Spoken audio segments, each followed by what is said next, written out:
Hello and welcome to Steel City Business Uncut. The first episode of the month is where we delve a little bit deeper with a really amazing guest in a raw and honest conversation where nothing is off the table, there's nothing off limits, and there's nothing chopped out afterwards and left on the cutting room floor either. Warts and all, this is the full conversation. Quick intro from me, I'm James Marriott. I run Sound Media, where I help brands and businesses to create podcasts of their own as part of their marketing output. And I'm joined by Stephen Kenwright to co-host Steel City Business Uncut, who is Strategy Director at Ride Shotgun. Right, without further ado, let's get on with Steel City Business Uncut. Howdy, thank you for joining us for this episode of Steel City Business. I'm James Marriott, as ever joined by the heavily bearded Stephen Kenwright. Stephen, if you could go for dinner with any character from The Simpsons, which would it be? The Simpsons specifically? Yeah. Well, Sideshow Bob. All right, wrong answer. It's Mo. It's got to be Mo. It's got to be Mo. He's a fascinating character, fascinating being. Well, welcome along. We have a guest with us. Welcome to Gardner, who is a strategy partner at Pavement Creative. What does a strategy partner do? Well, I am basically not the design person in the partnership. So I do a lot of brand strategy, but that kind of has quite an extension into various other sort of types of work as well. So I do a lot of expert content and things like that, particularly for a data science client, because that's something I've done for a long time. Primarily sort of brand strategy or campaign strategy or those sorts of things, but not on the tools. Do you have a take on the Simpsons character debate? Do I have a take on it? And maybe Marge, actually. I kind of want to know what life's like in that house. I bet she's got some I stories. feel like I need to... Some stories to tell that never made it to the end. Yeah, I feel like I need to maybe give her a place to sort of chat and discuss her life. Completely blanked and couldn't think of a single Simpsons character. Yeah, I was a bit like that. It's been a long time since I watched The Simpsons. It's a staple of my life. There's a bit of a running theme with guests that we've had on recently in that you went to university in Leeds. I did.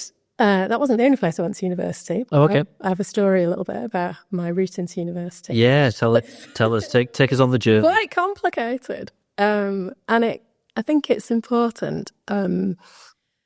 It's a boring story at one level, but also it's quite important to help other people realise that life isn't set for you when you're at school. Right. So I did pretty well in my GCSEs and I did absolutely appallingly in my A-levels. So I got into university before clearing, ringing up and saying, do you want to, maybe let me in to do chemistry? I don't know why. I mean, I do know why I wanted to do chemistry, but it was a really bad idea. So I did a year of chemistry where I did almost no chemistry, but I did quite a lot of computer studies, if you like, as it was back in those days, a long time ago, and maths. And so then I changed my course because doing chemistry was terrible. And that kind of set me on a path then to where I ended up in my career. At school, they kind of went, "Oh, do maths, physics, and chemistry A levels. You can do anything. You're capable of that." And I didn't like them. And actually, I think that kind of thing about what you can do and what you should do are quite different. And I think it's important that when people are at school, they do the things they like. Because I did a lot of English and I really liked writing. And, lo and behold, I still do quite a lot of that now. So quite important, I think, to do what you like. But then, after I'd done that, I did that in Preston, actually, at University of Central Lancashire, and did an HND. And then I converted it in Leeds for a year into my degree. I have to ask the question, so what happened between the age of 16 and 18 that meant that you did really well in your GCSEs and then really badly in your A-levels? Yeah, two things. Hubris, I think, because I didn't have to work very hard to do quite well at GCSE, which is, a blessing at one level, but then I learned to work at university. And a boyfriend. Oh, so I wondered if your boys came into it so well. Up until that point, I was going to say we're very similar. Yeah, so he was really smart, and he was doing physics at Manchester. So there was no real excuse. I just kind of was a bit wistful and a bit dreamy, I think. Mm-hmm. But also, yeah, a bit kind of, I don't need to work very hard. And that turned out not to be the case. Coming out of university, did you kind of have a master plan? Did you sort of know this is how I want my career to unfold, and this is what I'm going to do first, and then this is what I'm going to do? No, I didn't. And I think it was kind of finding the right place for me was a bit of a challenge. So in my information systems for business degree, or they call it business information systems, much more succinct these days, which is helpful. And I think they still do that degree. I did a whole range of, from coding through to database design, through to, and so systems design generally, user interfaces, and business and marketing. And with all of that coming out of uni as a sort of sea of things that you can do, I didn't quite really know what I wanted to do with it. There was a clue, but it took me a while to kind of get to that clue. And that clue was that I got first in my marketing courses. So they didn't kind of contribute enough to, I probably went to the pub a little bit too much to get a first. But the point being that there was a clue in there, but I still didn't work it out. So that for my kind of school and university life is a bit of a theme where I didn't work it out for a while. And I ended up in Belfruit Services for a fairly short period of time, working with the marketing director. There's another clue. Right. So I did do some marketing when I first came out of university. And then I went to work at Yorkshire Electricity, and I did kind of a whole host of interesting jobs in a really interesting time, if there can be one in a utility, because the whole of the gas and electricity market was deregulating at that point in time. And so then, they'd gone from being that incumbent into having to work out how they were going to get new business. So I worked in the sales team originally, brought some of my systems knowledge into that, where we created whole new systems because they needed to be able to manage customers as customers rather than just as electricity customers. And then into product. And then I met Martin and Andy from Jaywing. And at the time, that business was 5 people big. I was number 9 because there was a little gap before I then went and joined that business because they were, growing at the time, needed to grow enough to be able to make sure that they could employ other people. But data science business at the time, not the Jaywing that necessarily is kind of, part of it's still there, obviously, in that data science business, but it's a much bigger entity today. But yeah, number 9 at Jaywing when I was all of 26, and they terrified me because I, thought I was doing all right when I was at Yorkshire Electricity. And I really remember sitting in that room for the first time with those 5 guys and thinking, what are they talking about? I haven't a clue. So a real baptism of fire to work for that kind of organisation. And then, you start to find your feet after a while. We'd got the people who joined in between number 5 and number 9 came from Dig for Fire, as was. So some people will remember that as, again, one of the founding agencies into Jaywing back in the day. And they worked in the warehouse and dealt with all of the Whitbread account, which was a lot of, merch that people could get from gathering points. And so I promptly automated that. I don't know if that made us any money or not. I think maybe not, having automated it. But actually, it was a really interesting time because those guys then, one of them left to become a policeman, but 2 of them are still there now, and it changed the course of their career by doing that. Wow. And then I was there for 20 years. It's a long time. Yeah. I can relate in some way to part of your story there in terms of I went from working for a medium-sized media company to going and working at a startup. And I remember the first probably couple of days at a startup sitting there thinking, people are saying things and I've got no idea what anyone's talking about. And there's almost like a little bit of a sink or swim moment, which is either like I grasp this by the horns and I figure out what's going on and I learn it and I make a success of it, or I just run away and go back to that safety that I know is there waiting if I wanted to go back to it. Yeah. Did you have that kind of moment where you just think this is now going to go, it goes one way or the other and I've got to decide? Kind of. I think I probably felt like that for a while, actually. I always said to people when they would come into that business, because there's lots of reasons for it as well. We were set up deliberately as a virtual business from the outset. Now, that doesn't mean to say that we all worked at home and we didn't see each other, but we all worked from home. So you've gone from this kind of big corporate environment, big office, various different, there was Leeds and Sheffield and various other sorts of places that you hopped around to, but it was full of people, call centres, that sort of thing. to this kind of tiny business with seriously smart people and a need to get a grip, work out what the heck was going on, and start to sort of actually prove some value as well. So I think that's quite tricky in that environment, because you're just busy going like, oh my God, I don't know anything about any of this. And to begin with, I was in partly to kind of deal with that Whitbread account and bring a little bit of something to that, partly to do, things like CRM that I'd kind of been involved in my previous role, and kind of partly to just look after the office, because we did have a very, very tiny office with those 3 people in it. And I was 26, so I was kind of like, I was doing all right at 26 for what I was doing, but I wasn't, a kind of rounded individual by any stretch of the imagination. And 6 months I think it took to settle in. And I would always say to people who came in after that, don't worry if it takes you 6 months to sort of settle into this environment, because there's quite a lot going on there in terms of your working environment, because you're working from home. Complete change of like the type of work that you're doing and the type of people that you're doing it with. Clients, never had clients before. I mean, sure, I had like internal clients at YE, but not that same sort of thing. So actually, it felt quite overwhelming for quite a long time. But the thing I would say is they're having those people who ran that business in that, they had a very specific point of view about who they were being, so culturally who they were being, which was really important. And probably the most important thing beyond the work and the quality of the work. And very supportive environment that, I've never once felt in my entire career that my gender was relevant. And kind of, it's taken me a little bit of a while to go back to sort of going like, oh yeah, no, other people don't have it as good as I had it actually. And to sort of champion women more. For a while I was a bit like, what? I don't get it. I don't understand why everybody's upset about this. But actually that's just luck for me that I operated in it, and that was an entirely male environment. I was the first woman, and I think maybe person 11 or 12 was female, and then it kind of we got more women in after that. But I never once felt that gender thing in that environment. Alongside, I never felt, despite the fact that I knew that I was swimming hard, I never felt unsupported.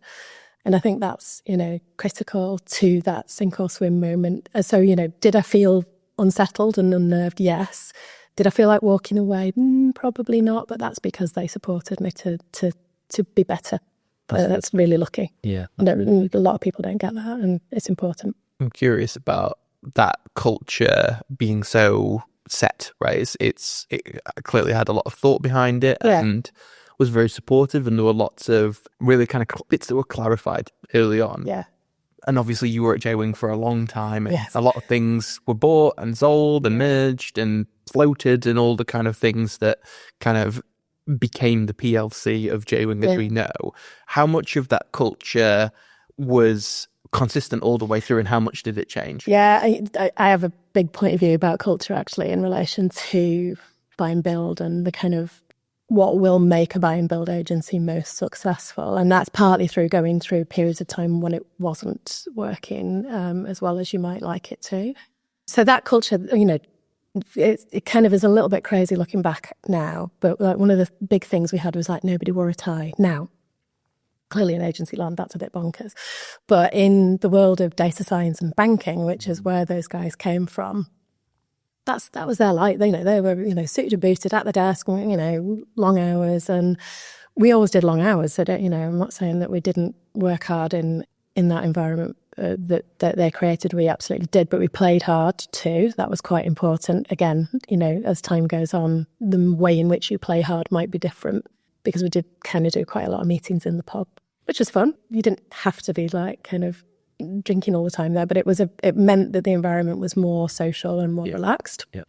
We had a really tiny office because obviously, most people worked from home. Even when we were 100 people big, most people worked from home, or, and when I say that, you were often on client sites or, in the early days, meeting in motorway service stations and other amazingly sexy places to hand over discs of data to each other. But that environment was very anti-corporate and deliberately so, and that's because they'd spent their lives in that kind of environment. And particularly what they wanted was to create an environment where you didn't have to manage bunches of people in order to get ahead and to, advance your salary or advance your seniority. So everything came down to the work rather than kind of, how many people you'd got under you and what have you. So we didn't have job titles ever in Jaywing, and that was a really deliberate thing as well. I mean, they were railing against that sort of corporate environment, obviously, but it also was about not kind of creating a false ladder for people to climb. And so everything was very much about kind of being valued for the work that you do. And sometimes that's managing people, and sometimes that's managing the office, and sometimes that's just doing really great work. And that's fine. So that was a really important thing. And we had an insane retention rate for people, the old Jaywing, prior to PLC, and actually even post PLC, because we retained that culture within that part of that organisation. And there are people there who now, today, who were like 2 or 3 people after me in that sort of early 2000s phase. So they have retained that to some extent. The agency world is like quite different in many respects, not working from home obviously being kind of a big key one. And there was a little bit of tension about that, I think, over the years in terms of like how come those guys aren't in and what's going on and so on. But I think, you don't have to have exactly the same culture in that kind of environment. But I do think a really important part of your buy and build strategy has to be looking not just at, what skills and what clients you might be bringing in, but with who you're acquiring, but actually, does it fit? Because if it doesn't fit, then life gets a little bit tough. And back in those days, we acquired a lot of agencies, and some of them were competing against each other. And unless you take that on, then you're just kind of going to end up having warring factions. That's not great for business. You kind of can't just shove agencies together and go, okay, these are all the ingredients. It should work, because it doesn't. I left the business in 2010 to go travelling because we could. So that was nice. And went with my stepdaughter, who was 18 at the time. So it was a great time for her. So that was so she had a year out and we had a year out, and we did some stuff together and we did some stuff apart. And that was utterly privileged and lovely thing to be able to do. And then Martin and Andy were invited back into the business in 2012 to have a look at some strategy and where things were going. Martin had left before that. And essentially we got the band back together a bit as time went on, because, the clear thing was probably solving some of those cultural problems rather than, more so. I mean, yes, kind of making the business more profitable and successful again was important. And that was, the share price had dropped significantly at that point, needed some, new ideas. But I think one of the big things was actually trying to get people to work together. And actually, Maria, who you had on just recently, the acquisition of Iris, and obviously Maria and David were the business partners. For anybody who knows the Sheffield team may remember that. We're business partners in Iris, and David's now my business partner. So they came in, and a lot of their job was about solving some of that cultural kind of need to kind of bring things together. And I think they did, I think Martin and Andy did a really good job on that. And when I look at why things were when we came back in 2012 to when they sort of, when we all started to leave, I think things had changed considerably and for the better. And a lot of that's culture. So you spent a bunch of time at Yorkshire Electricity as a corporate, and then you went to Jaywing as a indie, and then Jaywing became a corp. Yeah. You're back in indie land now. Yeah. I'm interested just to know, is it cyclical, or is it that you very much prefer one to the other? Or how did you decide to set up or to join Pavement? So, look, I think corporate is kind of interesting. And Jaywing's not as corporate as proper corporates. It's still kind of, it's a PLC and there's some stuff comes with that, but it's still not like uber corporate. I think corporate's good for you, actually. I think corporate's a good thing to have experienced, because I think you learn a lot about how large businesses behave. And actually, even at Jaywing, we were still quite corporate, even when we were independent, because our clients were. So, a lot of the work we did was going into those clients and fulfilling interim roles and things like that. So I worked at Egg for quite a long time. I was there 3 days a week, and I was putting big enterprise systems in place, designing those systems and making sure that they, ended up on agents' desks, bringing together, systems that were legacy systems to make sure that you had that view of the customer. So that's pretty corporate work. So, albeit you got the benefit of the indie is your actual employer. So doing both makes me kind of quite comfortable because of that period of time. Being part of an indie now, so leaving Jaywing and then coming to Pavement, I think is about a point in your career and the control that you have over what you do with your own time, supposedly. Obviously, when you've got loads of clients, it doesn't entirely work out like that. But you're much more kind of your decisions and your choices are your own, and I think that's empowering and important. And particularly so, when I'd left Jaywing, I was doing a role that I could do, but I probably didn't light my fire quite as much as kind of getting back to marketing. I was doing a transformation role, which, when you hear what I've sort of done in the past, yes, all right, I've got the skills and the sort of experience for that, but doesn't excite me quite as much as brand and marketing does. And, like going back to what I was saying earlier about my degree, the clues were there, so yeah, that's an important thing. And working with more so actually, being independent and being your own is quite hard. So I was doing that for a while. And then we started swapping clients a lot between my own independent business and Pavement, and to the point where it was like a bit silly. So we decided that we needed to do something about it. And that's when I joined. And I've known David since 2012 and knew that we had shared values on, first of all, we laugh a lot together, which is important. I think having fun is like critical to your job. If you don't have fun, you probably should really think about whether or not that's what you're doing, because you spend a lot of time at work. And if it's not fun, then it's not the thing you should do. Doesn't mean every day's fun. My husband particularly has a phrase called into everyone's life, a little rain must fall. And that's usually because there's always a crap bit of somebody's job that you just have to do. And I think that's fair. You can't always have all the kind of brilliant glory stuff. But, shared values in terms of having some fun and actually quality of work and being quite particular about, individually about the things that we do and collectively about the things that we do were important. And so, you're on your own. It's quite hard being on your own, late 40s, and kind of going like, am I just going to do this forever, or am I going to do something different? So when the opportunity presented, when it became obvious that really we ought to do things together, then the question is like, why would I not do that? Because I really like it. I really enjoy when we work together. I feel like together we get, well, first of all, we won business together, which was important, but also we kind of get stuff done together that's like, that we both feel really proud and good about the outcome. So yeah, so hence going there. And, meeting John, who's the other business partner who I didn't know before. So at one level, there's a little bit of a leap of faith about people that you've never met. But also with David, if it's good enough for David, then clearly I'm not going to be too worried about never having met that person up until relatively recently. And I say relatively recently, a couple of years now. But I think feeling like you've got something that you still want to do and that you can do it together is important, and that you'd be better together. I'd love to know a little bit more. You talk about brand and the kind of role that you have with brand strategy right now. And I don't think specifically kind of agency brand, but I think in general in that kind of M&A process, like when we were talking before we started recording, you mentioned probably 9, I think, brands that had become Jaywing. God, it was probably 16 or so in the total. At least. Yeah, if I counted them up, I reckon it would be sort of 16, 17, yeah.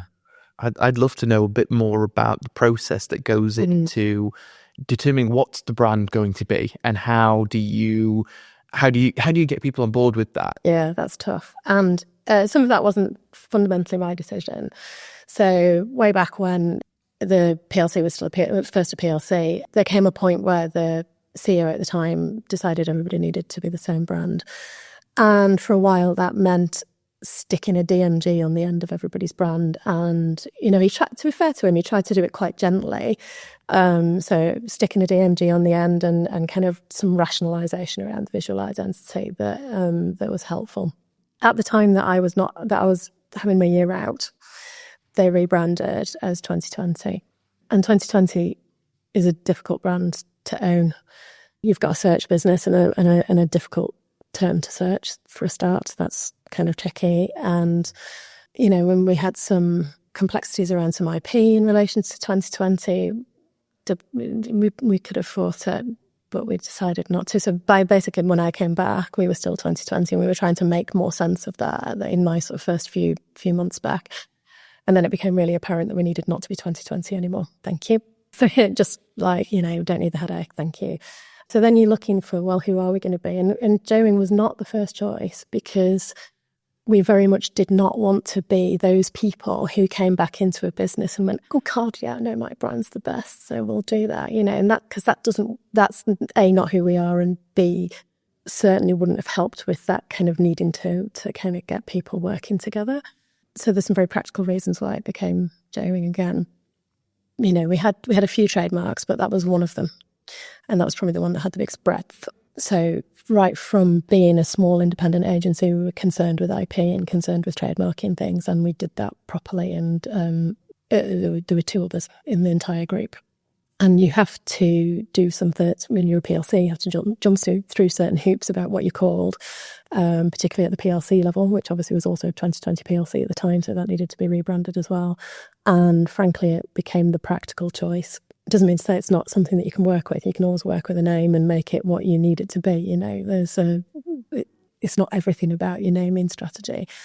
But we looked at some crazy names. But we also had to marry up, agency on the one hand with a data science business that works with some very serious people on credit and fraud risk. And they all, because they were all kind of one name at that point, then they remained being one name. Anything else, I think, would have been a bigger challenge to solve, because that had already, those decisions had already been taken. But there's merit in both. So there's merit in both, in being all one brand, and I think there's merit in being your individual brands. Even at that time, when we were trying to be 2020, before I'd come back, the Jaywing name was still hanging around. And that's because, I think they were 2020 Jaywing, and that's because the people in that business were just so determined, and I think rightly so, that the kind of, particularly in that credit and fraud risk space, that brand was so well known that calling it something else was a bit of a disaster for that business. And but if you then extrapolate that out into sort of some of those other agencies, that probably would have been an argument that they could make too, and I think that's fair. But ultimately, when you're trying to create one business, you've got to have some sort of strategy about where you're going with it and what you're trying to achieve and why they're there and why they're together. So if you want them to be together, then make them together. But, do it carefully. Make sure that you signpost it. You've got to kind of take that route. When we bought Epiphany, they stayed as Epiphany for quite a long time for very good reason. And, we thought about that strategy long and hard many times over, because they were the outlier at that point. Everything else was called Jaywing, and then it was Epiphany. Again, I think there's merit in it coming together, but they were so well known in their sector that to do that without care would have been foolhardy. And so you take those steps when you're ready to take them. You signpost those things a lot. You make a reason for that to be the case. And that should be part of your strategy anyway as an organisation. But, you have to make that work in the right way. And I think watching things happen there helps you to learn very clearly what advice to give your clients going forward on brand strategy. It sounds, listening to you talking about your journey, it sounds like there's maybe been a couple of points in there where perhaps it would have been an obvious place, if you were going to kind of go off and start your own thing. Was that something that was ever going through your mind? Do you know, I kind of look back and think it should have been at times. Not that I didn't enjoy some of the kind of latter parts of Jaywing. I had some amazing experiences in that time after I came back, and things that really shaped who I am. So I think that, that's really important. But that obviously, that kind of 2010, 2011 time when I'd left would have been the right time to have done something else. But that place was full of people who I had a huge amount of loyalty to. Right. A huge amount of loyalty to Andy and Martin, who then went back. And, you kind of think, could I do something a bit interesting with this, And you're like, well, yeah, actually, we could. So, and I think we did. So actually, I think I'm motivated much more by the work than I am by almost anything else. So, like, the work is like the thing that makes me most interested. So if the work's interesting, then I'm happy. And that sounded like interesting work to me. So that's why we did it. And as I say, that loyalty aspect's important as well. But I think that is also what keeps you there. And perhaps, maybe at times when I may have made a different decision. If I'd looked back now and thought about how I felt about things, then, maybe that last couple of years I might have done something different. But we've got to do all of that M&A stuff in a different way. Not as many agencies as we had done prior to that. but I think in a different and a good way, both in terms of the sort of organisations that we chose and the way that we chose them, expanding into Australia, lucky enough to spend time in Australia with those guys and help them to become a different brand. Obviously they were sort of became Jaywing during that period of time as well, and they're doing great actually. Now you look at the sort of, they're expanding into Melbourne and APAC from having been a sort of 10-15 Sydney agency when we acquired them, which is really great for the PLC, really great for the group as a whole. And they're smart, they're all really smart and interesting people. So, would I swap those experiences? No, I don't think I would. I think that, the learning from them and the kind of enjoyment that I got out of them was worth it. But am I glad I'm doing what I'm doing now? Yeah, also that. It's a tough old place, being in a PLC. You've got, you've always got masters to answer to, whatever business you are, but not always exactly on the same day every year. So that you've got results coming out, or 6 monthly results coming out, does apply a slightly different kind of pressure. Yeah. But it's not, if you're VC backed or PE backed, then you've still got that pressure. It's just perhaps not quite on the same terms. If you're a private business, you have a lot more freedom to make the choices. But then equally, you still have the same worries about if you're employing a lot of people, making sure that you've got the work coming in so that you can pay their salaries. It's a big responsibility to do that. I feel like we could probably talk about Jaywing the entire rest of this conversation, and we may well come back to it, but I'll move it on. Before I do, I will just point out the fact I applied for a job at Jaywing as marketing executive in 2016. Didn't even get an interview. You're joking. Oh, just throw that in. It's all right. Did go back to find the email that I got at the time from someone saying thanks, but no thanks, just to check whether it had your name on it. It didn't. So good. We're still friends. A lot's changed since then. Yeah, it has. How do you see kind of agency world on the wider scale at the moment? I think it's a really interesting thing. So, agency world is really varied and rightly so. We've got a very fragmented marketing landscape these days, and there are lots of specialists. I mean, there's lots of massive agencies in the world, the sort of WPPs and so on, and they have their role to fulfill, and clearly massive organisations will tend to go to those sorts of large organisations, but then they'll also choose to have specialist small agencies on the roster as well, and again with good reason. So I think there's room for quite a lot of different types of agencies. Actually, we're working with somebody at the minute. Their business is not quite launched, but they're about helping investors and other agencies and people who might want to sell to agencies understand the agency landscape. Because you'll go on an agency website and you might see that they do X, Y, and Z, and you think, oh, okay, they do X, Y, and Z, but actually once you get to know them, they don't really do X, they do Y, or they, so those sorts of things exist in the world, and I think that's fine and good. And the landscape has got room for agencies of 2 people and agencies of thousands of people, and they perform different functions. And there's probably more agencies now than there's ever been. I don't know the numbers, but I'm guessing that that's the case because, again, post-pandemic, there's a world where, you're not tied to having the overheads of an office. You can couple of laptops in your bedroom. You can certainly have an agency in that way. And there's nothing wrong with that. The reasons that people buy agencies is why you should be clear about why you exist and being sure that you've got that offer. You've mentioned your business partner, David, a couple of times. There are rumours that he may be a future guest on this podcast. So what do you think we should ask David when he comes on? Oh my God, that's a tough question. Yeah. And this might scare him off. He just doesn't want to come on. It won't. He's all right. He's a big boy. So, do you know what? I think kind of getting him on the top, like I say about that shared values thing, getting him on the topic of the work is always a great thing because that is what drives us all. And, so John and David, between them, we've got DNA Day pencils and roses of awards and all those sorts of brilliant things. And they've worked on some amazing brands, in past agency life. And actually, we're a mature agency. We've got, 3 partners who have been around a bit. I'm trying to think how I'm going to phrase that. Nicely said. Yeah, and and that brings a lot of things with it. There's a kind of, so we're not the kind of the young kind of TikTok agency, and we probably never will be. But that isn't to say that we don't understand and believe in those things too, I think. But what we have at our heart is having that experience allows you to be sort of problem solvers, and particularly with a brand lens. So and also that kind of insistence on the quality of our work, and kind of things like that make us who we are. So I'd probably ask him some things about that, because that's what motivates us. Ask him what else motivates him, if you like. But I think that, getting him to chat about brand and where you make the difference, I realise I'm not showing up at the moment, but he'll not show up about that. Okay. Hypothetically, if I had have asked him what I should ask you about today, what do you think he might have said?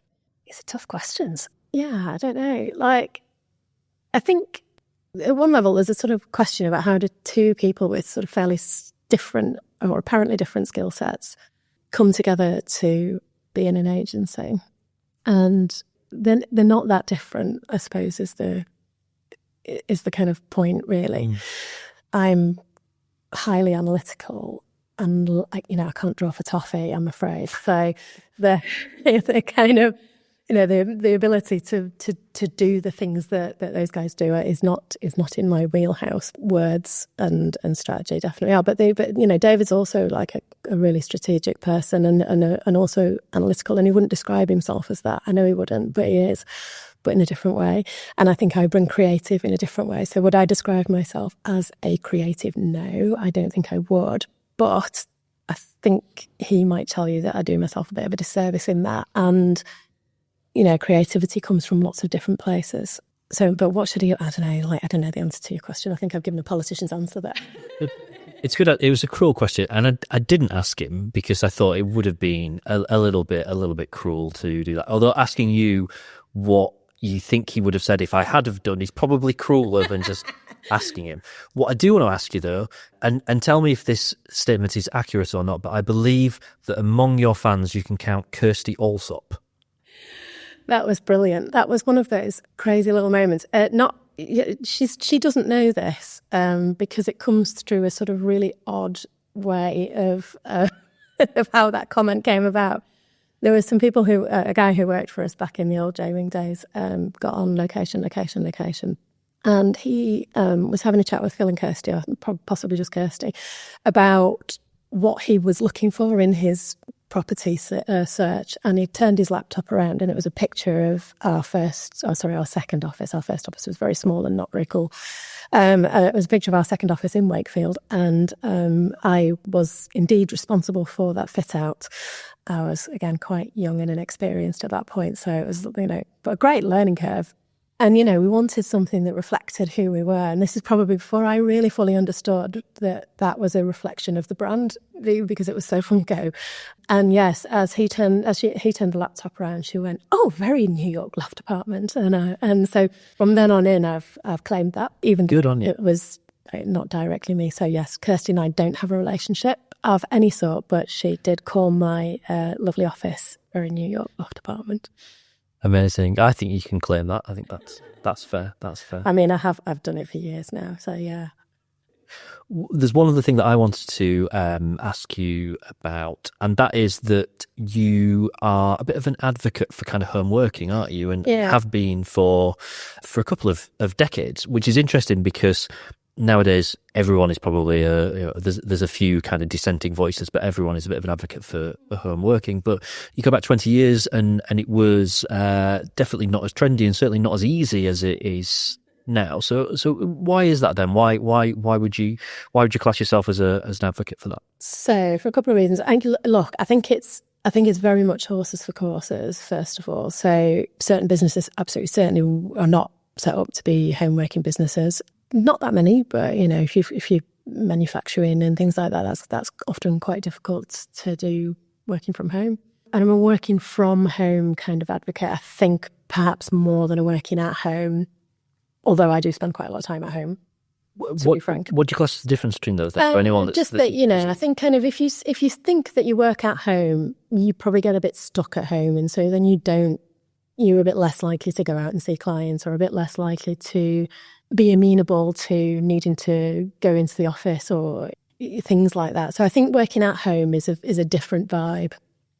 Working from home for me works really well on a personal level, because when I need to get my head down, it's great. I haven't got any distractions apart from the dogs. And, that kind of is a good space for me. And obviously, having done it for so very long, it's very natural to me to do that. Honestly speaking, in that first 6 months that I talk about at Jaywing, when we all worked from home and we were on dial-up, so make no mistake, that was hard work. It was a long time ago. And, we didn't have any of the tools that we've got today to be able to facilitate that. But we would go onto client sites, and as I say, we would meet in pubs and sometimes our office. We did have a small one, and, halfway down the motorway and things like that. And it was hard to begin with because I was quite young. I was certainly much more inexperienced than the other guys in the business. I mean, the thing they said was 10 years experience was important. And I'm like 26 going like, oh, hi. Like I didn't fit the mold at that point. And actually working from home then was quite hard, So I think if you are learning, it can be a little bit tricky. And I think it's a good thing to have, opportunities for people to be in the office at that time. I also think it's difficult if you don't have the space in your home to be able to do that.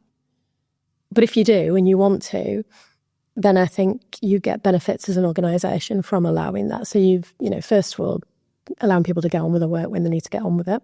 There's a lot of trust involved in home working. But imbuing that trust in people is a good thing as well, and then dealing with it when it's not working rather than kind of just inherently not trusting them to get on with their stuff. I think you get to draw talent from a much wider environment than your immediate ability to get people to commute for as long as they're prepared to commute for. And I think, going back to that trust, I think is important. Trust is like a massive thing for me in business generally, whether your clients trust you or whether you trust your employees.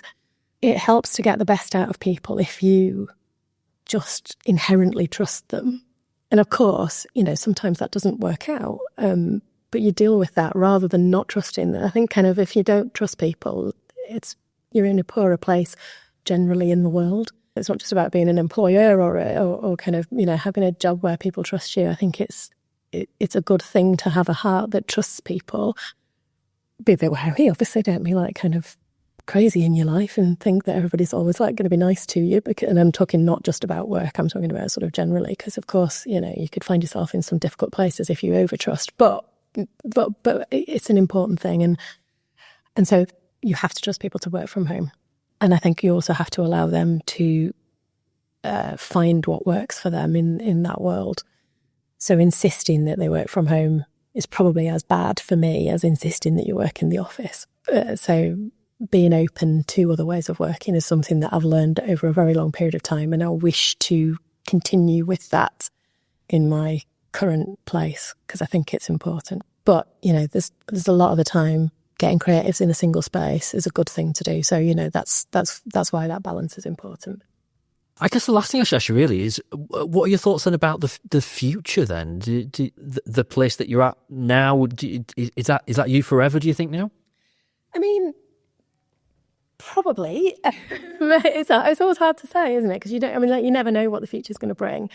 And I think, being open is like a really important part of experiencing business and change as you go through life. And so I think being kind of closed to anything is like always a bad thing. And again, the older you get, the more you kind of realise being open to opportunity is a good idea. So never say never. And like that for me is just a mantra for life and for anybody who particularly if they're starting out in their career, like when I felt like I was taking a big risk when I first joined Jaywing because, there weren't, it's this like brand new startup, but actually I probably wasn't, but it felt like it at the time. And I think kind of being open to opportunity and to risk is a really, really kind of important thing to do. So is it forever? I say probably, but it might not be. But only because you don't know what's coming your way. And I think, that's always a good place to be. I really love the enjoyment I get from working with people who really care about their craft and are really like interested in what we do for clients. And when clients give you money, it's like, it's a big deal. They don't have to give you money. They can give money to lots of other different agencies out there, So feeling that sense of who I work with, and it's fun. It's not always fun, but it is fun, and the work's fun, and like all those things really matter. So for me, whatever you do next has to come with those sorts of really basic things about what group sort of made us gravitate towards each other in the first place. So yeah, in a world of like what the future might hold, I don't really know, but there's some things that have to be true for me.